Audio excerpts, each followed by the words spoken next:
മലയാള സിനിമയിലെ ഗന്ധർവൻ പി പത്മരാജൻ ഉദകപ്പോള എന്ന സ്വന്തം നോവലിനെ ആസ്പദമാക്കി എഴുതി സംവിധാനം ചെയ്ത the best ever cult movie Thoovanathumbikal. നമുക്കൊരു നാരങ്ങ വെള്ളം കാച്ചിയാലോ? ഉപ്പിട്ട ഒരു നാരങ്ങ വെള്ളം.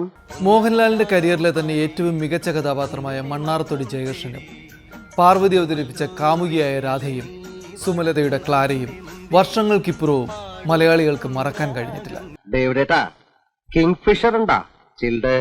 ഗ്രാമത്തിലെ നിഷ്കളങ്കനായ കർഷകനിൽ നിന്നും തൃശൂർ ടൗണിലെ ബാറിലെ ഒരു സീനിലേക്കുള്ള ജയകൃഷ്ണന്റെ ട്രാൻസിഷനും ആർത്തലച്ച മഴ പോലെ ജയകൃഷ്ണനെ ഉന്മാദിയാക്കിയ ക്ലാരയും തൻ്റെ അടിയായ ജയകൃഷ്ണനെ അന്ധമായി പ്രണയിച്ച രാധയും മറ്റ് കഥാപാത്രങ്ങളും ചേർന്ന് അവിസ്മരണീയമാക്കിയ ചിത്രമായിരുന്നു തൂവാനത്തുമ്പികൾ.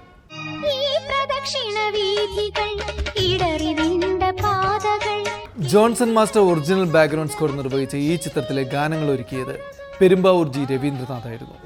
36 വർഷങ്ങൾക്ക് മുൻപ് ബോക്സ് ഓഫീസിൽ പരാജയപ്പെട്ട തൂവാനത്തുമ്പികൾ തലമുറകൾക്ക് ശേഷവും മലയാളികൾക്കിടയിൽ സൂപ്പർ ഹിറ്റായി ആഘോഷിക്കപ്പെടുന്നു.